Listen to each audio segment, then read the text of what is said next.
Todo mundo fala do bug no milênio lá dos anos 2000, mas o verdadeiro problema da tecnologia sempre teve hora e data marcada para acontecer. 19 de janeiro de 2038. Se nada for feito, a internet vai cair, vai ter avião que pode dar problema e teu roteador, esse aí mesmo, que tá do teu ladinho, vai virar peso de papel. Ah, mas o que é o culpado? Bom, o culpado é uma contagem de tempo que chegou no limite dentro do coração da era digital. O famoso, o adorável, Linux. Hoje eu vou te contar e explicar o problema do ano de 2038. E vou te mostrar a cirurgia doida que tiveram que fazer no Linux e te mostrar como esse bug acontece na prática. Quando a gente fala de Windows, a gente pensa no PC de casa e se der tela azul, tudo bem. Tu perdeu uma partida no Valorant, no LoL, ou sei lá que bomba que tu joga. Ou no máximo, sei lá, um trabalho que tu esqueceu de salvar porque tu é doidinho na cabeça e não sabe apertar Ctrl S. Mas quando a gente fala de Linux, rapaz, aí dá problema, hein? Linux ele não é só o do meu PC ou do teu PC. O Linux ele é o coração da tecnologia mundial. Ele roda em satélite, ele roda em servidor, ele roda no controle de tráfego aéreo, ele roda no servidor do teu banco, ele roda na geladeira, ele roda no teu roteador que tá aí do teu lado. Então o Linux ele é muito mais do que só um sistema operacional pra gente jogar joguinho no nosso PC. Se o Linux bugar o mundo real que tá bem lá de boas, para. Não dessa forma. Ele carrega uma espécie de bomba relógio que foi implantada desde os anos 70 nele. E eu vou tentar nesse vídeo explicar mais ou menos o que é essa bomba relógio e como isso pode ser resolvido e foi resolvido. Para entender melhor isso, a gente tem que saber que os computadores eles não conseguem ler 2026 ou 2038. Eles contam o tempo em segundos desde o dia 1 de janeiro de 1970. E antigamente, esse número ele era guardado numa variável do tipo inteiro de 32 bits, com sinal. Mas afinal, o que desgraça isso tem a ver com um monte de coisa dando errado daqui a 12 anos? 32 bits significa que o processador ele tem 32 espaços na memória, guardando zeros e uns, e essa variável ela precisa guardar os números positivos e negativos, então um desses espaços ele vai ser usado só para dizer se o número é de mais ou se o número é de menos. Bom, assim sobram 31 espaços para guardar o número em si. E daí se tu fizer 2 elevado na potência de 31, vai chegar no resultado de 2.147.483.648. E como o computador ele sempre começa a contar a partir do zero, o número máximo positivo que cabe ali dentro é exatamente esse valor, menos 1. Então, em vez de ser 648, é 647. Tá, Zeker, mas o que isso tem a ver, Zeker? Me explica logo, rapaz. Bom, quando chega no número máximo, nesse que eu acabei de falar pra vocês, e passa 1 segundo a mais, a memória vai ter um overflow, vai transbordar. E o bit que controla o sinal vira negativo, de uma forma forçada. Aí o número despencou pra menos 2 bilhões e um monte de quebrado, e o computador acha que tu voltou pra 1901.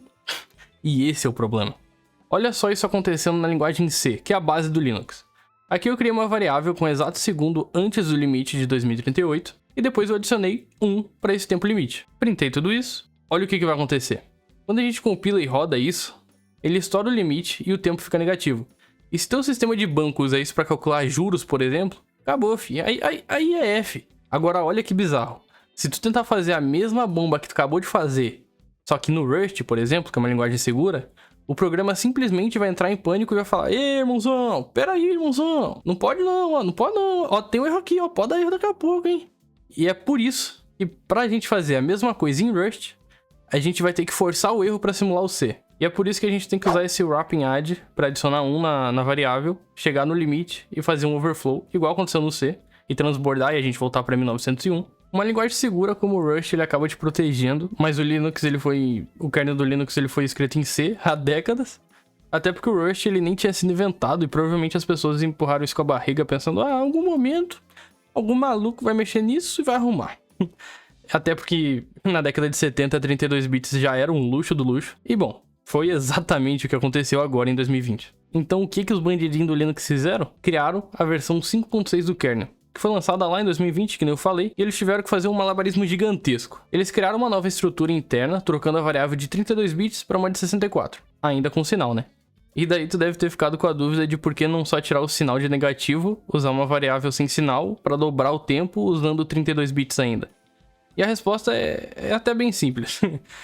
A linguagem C, ela precisa de números negativos para representar qualquer data antes de 1970. Então imagina tu tentar calcular a idade da tua mãe, por exemplo, num sistema, e ele bugar simplesmente porque ela nasceu antes de 1970. E além disso, a linguagem ela também usa o número -1 para avisar quando o relógio dá erro. Eles não podiam simplesmente apagar o passado e quebrar a segurança do sistema só por isso. Sem contar que isso também ia ser só empurrar o problema com a barriga até o ano de 2106, né? E uma hora a conta ia chegar de novo, então, né? Vamos arrumar de vez, que é o que eles fizeram. Então, mantendo o sinal e subindo para 64 bits, rapaz... o teto máximo de contagem sobe absurdamente agora. Olha de onde que vem a matemática.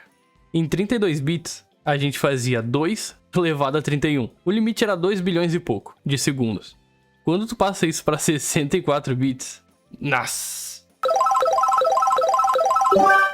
Aí chega nesse número aí, ó. 9223337203685477587 de segundos. Até cansei. Então sim, 9 quintilhões. É, eu sei. Gigante esse número. Só pra te ter ideia, se tu pega esses 9 quintilhões de segundos e divide por 60 pra virar minutos, depois por 60 de novo pra virar horas, 24 pra dias, 365,2425 pra anos, o resultado dá 292 bilhões, 277 milhões e uns quebrados. O relógio do Linux só vai zerar de novo daqui a 292 bilhões de anos. Tem noção disso? Só por curiosidade. A ciência ela diz que o Sol vai engolir a Terra daqui 5 bilhões de anos. Então o Linux, de 64 bits, ele vai sobreviver no fim do nosso sistema solar e ainda vai ter uns bons bilhões de anos sobrando na contagem. Ah, Zeker, mas por que no Windows isso não acontece? Porque eles são chatos. No Windows esse problema quase não existe para o sistema em si. Porque desde o Windows NT, eles já usavam a contagem exagerada de 64 bits. Mas repara que eu falei quase, eu não falei 100%. O Windows ele vai continuar rodando de boas, mas se tu tiver algum aplicativo antigo rodando lá dentro, tipo um joguinho velho ou um sistema de padaria que foi feito em 32 bits, esse programa específico provavelmente vai acabar crashando em 2038. E no Linux é a mesma lógica, o kernel tá pronto, mas os programas antigos eles ainda não vão atualizar magicamente, então eles vão quebrar se não forem atualizados. E o problema não é o teu PC ou o servidor da Amazon que vai atualizar toda semana. O problema é os bilhões de aparelhos que vão ser esquecidos. Vou te dar um exemplo. O roteador da provedora de internet que nunca atualizou desde 2015. Quando foi a última vez que alguém foi na tua casa atualizar o kernel do teu roteador? Ou, sei lá, a central multimídia do teu carro antigo? Ou, sei lá, o sistema embarcado de uma fábrica? Esses aparelhos, eles nunca vão receber um kernel novo. Então lá, em 2038, eles vão simplesmente morrer no meio da noite. E bom, a gente é do Brasil, né? A gente sabe muito bem como funcionam as coisas aqui e a gente sabe que demora muito mais uma atualização no Brasil do que no resto do mundo. Vai dando tchau pra algumas coisinhas que tu tem. E bom, como vocês viram nesse vídeo, eu mostrei a programação rodando na prática e gostaria de saber a opinião de vocês sobre a criação de vídeo de programação. Atualmente eu tô bem focado em Rust, que eu até mostrei no vídeo. Eu vou te falar que eu tô gostando. E bom, caso você tenha alguma dúvida de vídeo, pode deixar aí embaixo, de programação também. Só falar assim, ei, não sei o que, não sei o que lá, tira os bancos, tira os barcos, Zeca. O último vídeo em falar nisso, ele foi feito porque eu vi um monte de doido falando, ei, mostra tal distro, ei, não sei o que, não sei o que lá. Daí eu fiz a lista lá. E é isso, fiquem bem e tchau.